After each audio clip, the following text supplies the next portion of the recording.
Muupenyu hwenyika yeZimbabwe chakakosha pavanhu vari muZimbabwe kana kuti vari kurarama muZimbabwe vasina purani yeupenyu. Kutoti kana munhu apedza chikoro kana kuti munhu ava munhu ava kuonekerawo, chanotongwarira kuenda kunoita zvekuromba. Kana atadza kuenda kunoromba anoenda kunojoina satanism. Kana atadza kuenda kunojoina satanism anogona kuenda zvakare kuita zvine mativi akawanda. Anogona kundojoina kana kuita zvechiprofita chenhema zvokuenda kunotenga misoro yamagora then voprofita vachitorera vanhu mari.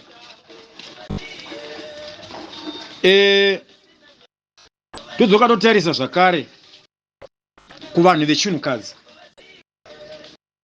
vazhinji. Ndofunga nawo tikatarisa kuti muZimbabwe mune nyaya dzakawandisa zhinji dzinobuda nana Bhojongora, dzimwe dzinobuda nana Tilda, dzevakadzi vamwe vazhinji vachibuda muZimbabwe vachipedzisira vachihurira varume.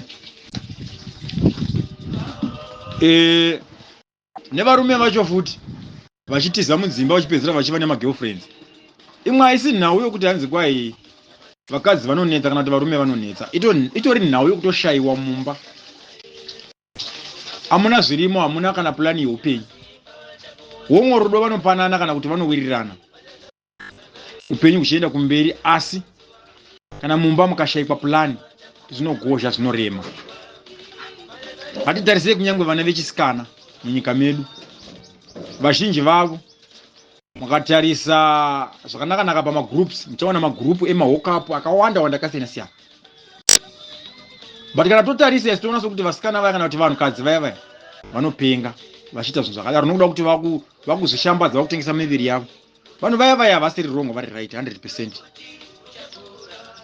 Mukatarisa zvekare ipapo muchaona kuti munhurume ndiye anenge adanana nemunhukadzi, ndiye anenge awirirana nemusikana, akumupa mwana, apedza kumupa mwana, pedza oramba, akuona vamwe vakanyanya kutsokunakisisa, akusiya uya wapa vana vaviri.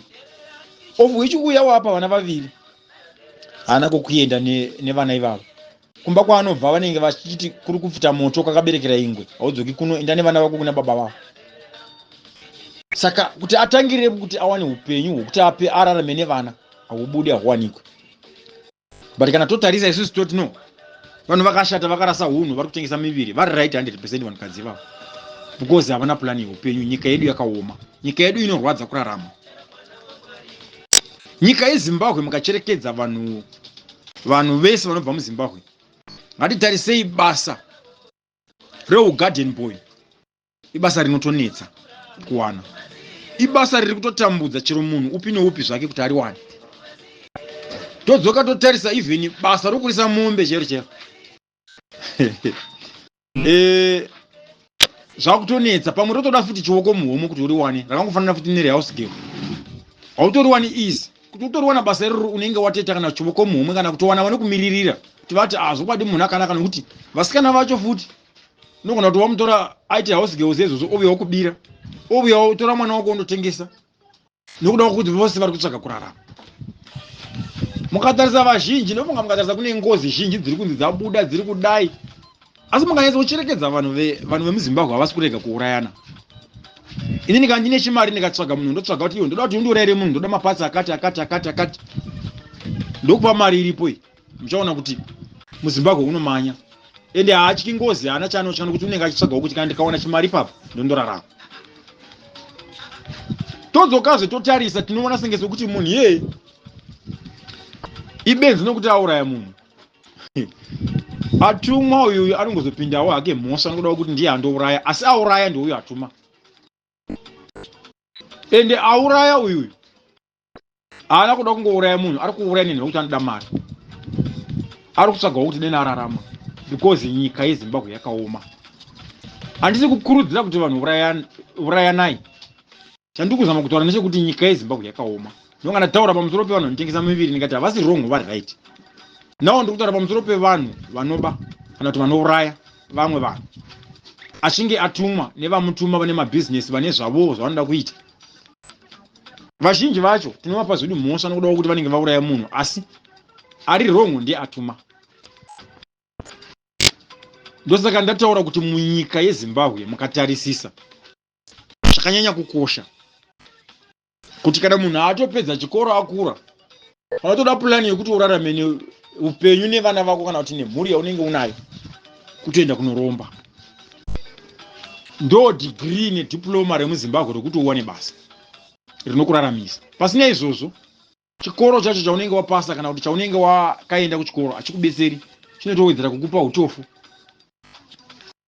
Saka nyika yeZimbabwe, vana veZimbabwe inoda kuti tive neushingi hwakasimba kune udzamu. Ndaona kamwe kavhidhiyo kwemuno muSouth Africa. Handichazivi kuti kwanzi inzvimbo ipi yanzi inotori neoperation yakasimba kuri kusungwa vanhu zvisingaiti.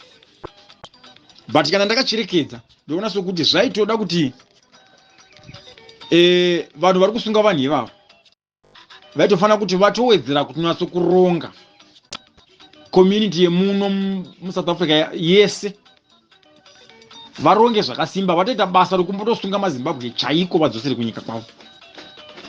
Tikasungwa tese sevana veZimbabwe, tese umwe neumwe, either une passport hauna, either une chii, umwe neumwe adzokere kuZimbabwe. Tose tinotangira kuZimbabwe tese. Ndoona sokuti kana taidzokera mukati menyika yeZimbabwe, muchandoona kuti tose tichakwanisa kutanga kubatana tigoronga chinhu chimwe chete. Pane mhosva panenge pakuonekwa nokuti hakuna anenge achine mukana wokudzoka muno muSouth Africa kungodzoka. Tichifanga tanga tagadzirisa nyika yedu, kana tichizodzoka kuno vanodzoka kuno vozodzoka, asi kunyika kwedu kwakanaka.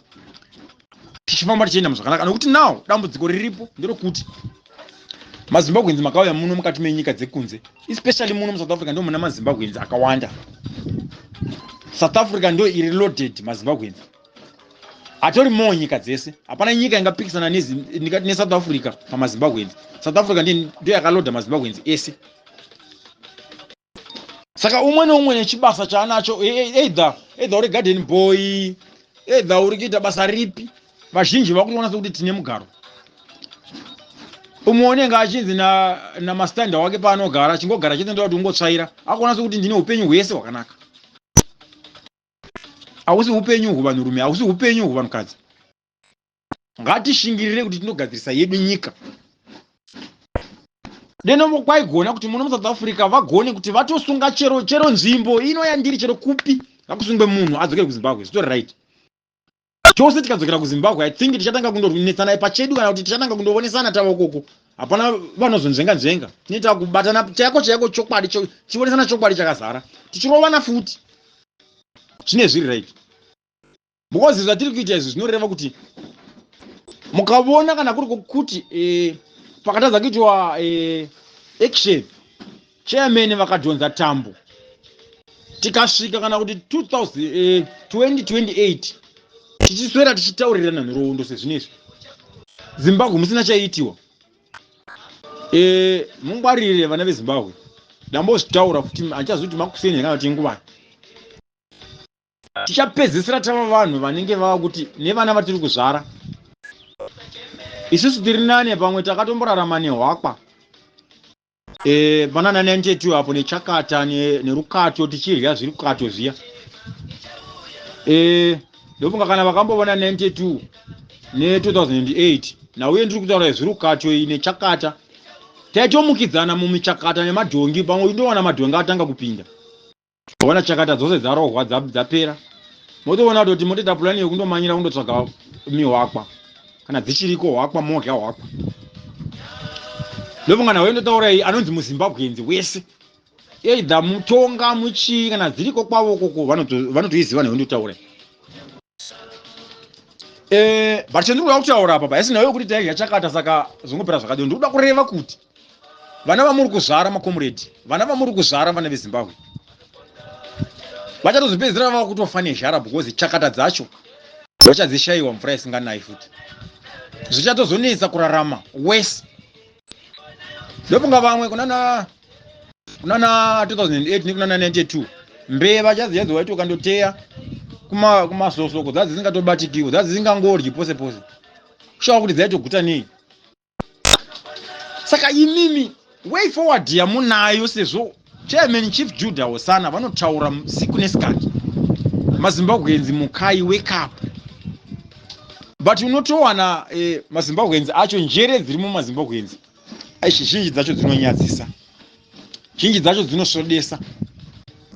Because ukatarisa kuti unatso kuteerera nokunyatso kucherekedza uchinyatsa kuona, unotoona kuti no, zveshuwa ndosakei mumhuri nemumhuri muchiwanikwa vanhu vane kupikisana nekuda kwokuti njere dzine vanhu dzakasiyana. Asi zvizaisafana kusiyana panhau yokugadzirisa nyika. Vana veMozambique kuti vazonzi vaite chinhu chimwe chete vaite humwe chete. Womwo anga achitonga munyika mavo ndewemo. Asizve kana vanga vakaita kuti vakadivhaitiwa zvaisabuda zvese zvavari kuita izvo. Vaisakwanisa kana even kumbotoita zvinomeka sense. Saka isusu semaZimbabweans ngatiwonesanei. Kana munhu usingaoni kana usingagoni kunzwisisa zvine zvichitsanangurwa naChairman Chief Judah, unowana waunobvunza muzvakanaka. No, ko apa vanodai, vanotaura izvi, vanoti zvakati. Zvinozoita here kana kuti sei vachidero? Then wowana munhu anoexplaina kwauri zvinoita kuti unzwisise uzive. Ndofunga tikacherekedza zvakanyatsonakanaka nerutivi rusina kutya kana kuti kutarisa tine side rimwe takarerekera.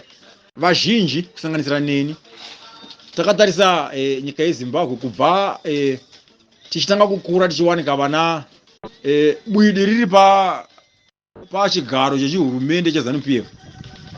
Susu takangokura tichiziva kuti ndo vanhu vakagwa hondo, ndo makomrade acho ivava, ndo maZimbabweans acho chaiwo maoriginal Zimbabweans. Tinototenda Chairman Chief Judah because takatozotanga kuva nehistory yokuzivawo zviri nyika yedu. Ende chokwadi mukatarisa nawo mabumbwa ari kuwata arimo muchihurumende cheZANU-PF ichi. Pane chimwe chivhidhio chandakaona manje pamusoro ipapo.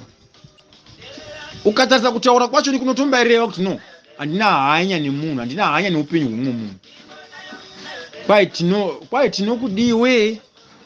Saka munoona kuti upenyu hwakadaro manje deno kwakuri kwokuti tisu maZimbabweans tiri kutongana. Munhu aitotonga achiziva uye aitonga zvine umwari mukati.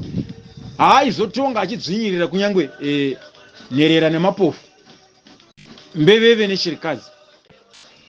Chero kuri kwokuti ndiri munhu ainda kunotonga kana kuti ndaenda kunotonga Nigeria, ndaenda kunotonga Kenya, handingasviki ndotonga ndoomesera kunyangwe nherera mapenzi zvokuti ndosvika pakutora chero munhu ndichilokera mukati mematorongo nemunhu asina mhosva.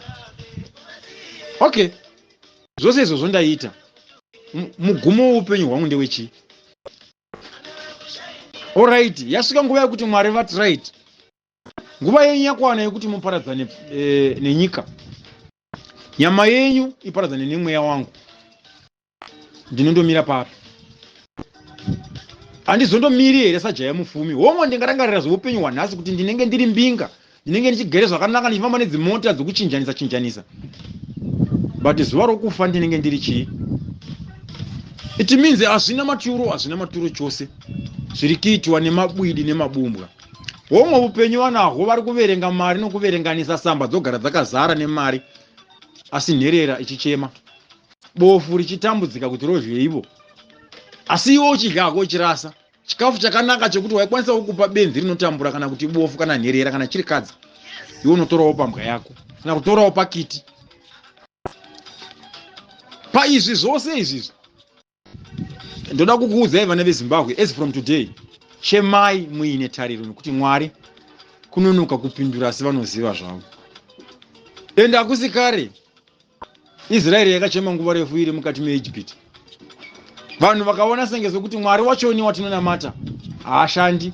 VaIsraeri vamwe vazhinji vakapomoka vachibuda muchinamato, vamwe vakati Mwari uyu haasi Mwari unotibetsera, regai tiumbe Mwari wedu isusu nekuti Mwari waMozisi hatibetseri. Asi vakazobvuma vakuona gungwa ravhugwa, vakuona mvura yese yava mugungwa ari madziro. Mugungwa mava nerodhi yavasina kumbobvira vakavona.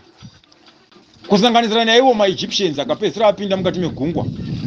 Ndebvu dzichierera uko nokoko parodhi yavasina kumboona mukati megungwa. Zvinoreva izvo kuti Mwari vane kuita kwavo, uye vane kuda kwavo nenguva yavanoita kuda kwavo. Asi zvimwe vanobetserawo vana vanenge vachizvibetsera. Vanobetsera vana vakangwara. Haungavoni shumba woti no, ini ndinofamba naMwari saka shumba iyi haingandiri. Woramba wakagarapo newagara kana kuramba wakamira. Mwari vanobetsera, unozvibetsera. Ukamanya ndokurira muti pamwe Mwari vachakupa simba rakanyanya rokuti ukure mumuti momo. Shumba vobva vaipedza mazano kuti ikure mumuti yokuya kuti ndikakurira mumuti unogona kundibata akandiruma. Ndo zvinoita Mwari, ndokubata kwaMwari. Saka mazimbabwenzi ngativei nekufunga either tingava neruvengo kana kuti tingava nekusanzwisisana, asi apa panoda kunzwisisana chero tisinganzwisisana. Ungava newawakavenga ari kutaura, maybe ndini wawakavenga ndiri kutaura. Pane ino nguva ingoisa kungoti tinoda kaunity. Wozondivenga hako asi tagadzirisa nyika yedu zviri right. Deno taigona kunzwa shoko iroro roga kuti kana une wawakavengana naye kana kuti wakavenga chairman Judah, apa ingoisa unity uti toda kugadzirisa nyika yedu. Then kana nyika tazogadzirisa tafamba zvakanaka, wozotanga hako kuvavenga uchienda kumberi. I think ipapo kana ndani ndinomaka bvunzo yacho ndinokuisira good nematsuna kuti ndiwo wakunda chero aita number 1. Ndatenda makomrade kana manzwisisa kana mune kuunderstand. Asi zvimwe ngationesanei. Kana munhu une pausingaunzwisisi bvunzawo vanga, kuitira kuti ugone kunzwisisa uye ugone kuona kuti izvi zvinoda kuitirwei, izvi why zvichida kuitwa.